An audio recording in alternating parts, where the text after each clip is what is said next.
Hi welcome back to my channel. ಇವತ್ತಿನ recipe ಮೂಲಂಗಿ ಪಚ್ಚಡಿ. ಬೇಕಾಗಿರೋ ಸಾಮಗ್ರಿಗಳು: ಮೂಲಂಗಿ ನಾನು 3 ಎತ್ಕೊಂಡಿದ್ದೀನಿ, ಈ ರೀತಿ ಚಿಕ್ಕ ಚಿಕ್ಕದಾಗಿ ಕಟ್ ಮಾಡಿ ಇಟ್ಕೊಂಡಿದ್ದೀನಿ. ಧನಿಯಾ 4 ಟೇಬಲ್ ಸ್ಪೂನು, ಒಂದು 15 ಗುಂಟೂರು ಮೆಣಸಿನ್ಕಾಯಿ, 2 ಈರುಳ್ಳಿ ಸಣ್ಣ ಸಣ್ಣದಾಗಿ ಕಟ್ ಮಾಡ್ಕೊಂಡಿರೋದು, ಹುಣಸೆ ಹಣ್ಣು ಇಷ್ಟು ತೊಗೊಂಡಿದ್ದೀನಿ ನಾನು, ಕರ್ಬೇವಿನ ಸೊಪ್ಪು ಒಗ್ಗರಣೆಗೆ, ಸಾಸಿವೆ ಜೀರಿಗೆ ಇದು ಒಗ್ಗರಣೆಗೆ, ಅರಿಶಿನ ಇದು ಹುರ್ಕೊಳ್ಳೋಕ್ಕೆ ಜೀರಿಗೆ. ಇದಿಷ್ಟು ಮಾಡೋಕ್ಕೆ ಬೇಕಾಗಿರೋ ಸಾಮಗ್ರಿಗಳು. ಈಗ ಒಂದು ಬಾಣಲಿಗೆ ಫಸ್ಟು ಎಣ್ಣೆ ಹಾಕ್ಕೊಂಡು ನಾವು ಮೂಲಂಗಿನ ಚೆನ್ನಾಗಿ ಫ್ರೈ ಮಾಡ್ಕೊಬೇಕು. ಒಂದು 10 ನಿಮಿಷ ತಗೊಳುತ್ತೆ. ಚೆನ್ನಾಗಿ ಫ್ರೈ ಮಾಡ್ಕೋಬೇಕು. ಅದೆಲ್ಲ ಸ್ವಲ್ಪ ಕಲರ್ ಚೇಂಜ್ ಆಗಬೇಕು, ಬೆಂದಿರಬೇಕು. ಈ ಚಟ್ನಿ ಅಥವಾ ಈ ಪಚ್ಚಡಿ 1 ಮಂತ್ ಇರುತ್ತೆ. ಫ್ರಿಜ್ಜಲ್ಲಿ ಇಟ್ಕೋಬೋದು. ನೀವು ನೀರು ಹಾಕದೆ ಮಾಡಿಕೊಂಡ್ರೆ 1 ಮಂತ್ ಇರುತ್ತೆ. ಫ್ರಿಜ್ಜಲ್ಲಿ ಇಟ್ಟರೆ 1 ಮಂತ್ ಇರುತ್ತೆ. ಈಚೆ ಕಡೆ ಇಟ್ಟರೆ ಒಂದು 15 ಡೇಸ್ ಇರುತ್ತೆ. ನೀರು ಹಾಕದೆ ಮಾಡ್ಕೊಳ್ಳಿ, ಆವಾಗ 1 ಮಂತ್ ಇರುತ್ತೆ. ಅಕಸ್ಮಾತ್ ನೀರು ಹಾಕ್ಕೋಬೇಕು ಅಂದರೆ ಸ್ವಲ್ಪ ಬೆಚ್ಚಗಿರೋ ನೀರು ಹಾಕ್ಕೊಳ್ಳಿ, ಇರುತ್ತೆ ಒಂದು 15 ಡೇಸ್. ಈಚೆ ಕಡೆ ಅಂದರೆ ಫ್ರಿಜ್ಜಲ್ಲಿ ಅಂದರೆ 1 ಮಂತ್ ಅಂತೂ ಇರುತ್ತೆ. ತುಂಬಾ ಟೇಸ್ಟಿಯಾಗಿರುತ್ತೆ. ಅನ್ನದ ಜೊತೆಗೆ, ಆಮೇಲೆ ದೋಸೆ ಇಡ್ಲಿ ಜೊತೆಗೆಲ್ಲ ಸೂಪರ್ ಕಾಂಬಿನೇಷನ್. ಈಗ ಅದು ಫ್ರೈ ಆಗಿದೆ. ನಾನೀಗ ಈರುಳ್ಳಿ ಹಾಕ್ಕೋತಾ ಇದ್ದೀನಿ. ಈರುಳ್ಳಿನೂ ಹಾಕಿ ಚೆನ್ನಾಗಿ ಫ್ರೈ ಮಾಡ್ಕೊಳ್ಳೋಣ.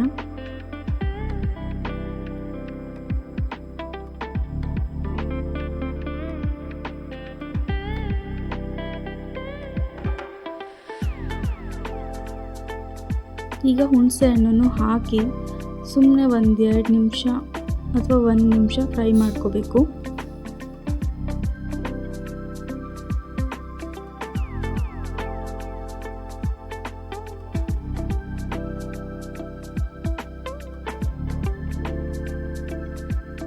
ಇದಿಷ್ಟು ಫ್ರೈ ಆಗಾದ್ಮೇಲಿಂದ ನಾನು ಎತ್ತಿಟ್ಕೋತಾ ಇದ್ದೀನಿ ಸೈಡ್ಗೆ.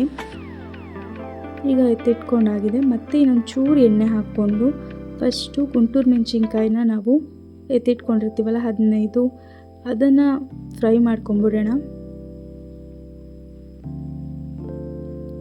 ಆಮೇಲೆ ಧನಿಯಾ ಕಾಳನ್ನು ಹಾಕಿ ಫ್ರೈ ಮಾಡ್ಕೊಳ್ಳಿ. ಅದ್ರ ಜೊತೆಗೇನೆ ಜೀರಿಗೆನೂ ಹಾಕ್ಕೊಂಡು ಅರಿಶಿನನೂ ಹಾಕ್ಕೊಳ್ಳೋಣ. ಇದಿಷ್ಟನ್ನು ಹಾಕಿ ಫ್ರೈ ಮಾಡ್ಕೋಬೇಕು ಚೆನ್ನಾಗಿ. ಅದರದ್ದೆಲ್ಲ ಗಮ್ಮಂತ ಸ್ಮೆಲ್ ಬರಬೇಕು, ಅಲ್ಲಿವರೆಗೂ ನಾವು ಫ್ರೈ ಮಾಡ್ಕೊಳ್ಳೋಣ. ಈಗ ಇದೆಲ್ಲ ಚೆನ್ನಾಗಿ ಗಮ್ಮಂತ ಸ್ಮೆಲ್ ಬಂದಿದೆ. ಈಗ ಫಸ್ಟು ಇದಿಷ್ಟನ್ನು ಮಿಕ್ಸಿ ಮಾಡ್ಕೊಂಬಿಡೋಣ. ಎಲ್ಲದನ್ನು ಹಾಕಿ ಇದ್ರ ಜೊತೆಗೆ ನಾವು ಫಸ್ಟು ಈರುಳ್ಳಿ ಮತ್ತು ಹುಣಸೆ ಹಣ್ಣು, ಮೂಲಂಗಿ ಇದಿಷ್ಟನ್ನು ಫ್ರೈ ಮಾಡ್ಕೊಂಡಿರ್ತೀವಲ್ಲ ಅದು, ಜೊತೆಗೆ ಉಪ್ಪು, ಕಲ್ಲುಪ್ಪು ಹಾಕ್ಕೊಂಡ್ರೆ ಬೆಸ್ಟು. ನೋಡಿ ಈ ರೀತಿ ಆಗಿದೆ ಈಗ ಚಟ್ನಿ. ಈಗ ಇದಕ್ಕೆ ಒಗ್ಗರಣೆ ಹಾಕ್ಕೊಳ್ಳೋಣ.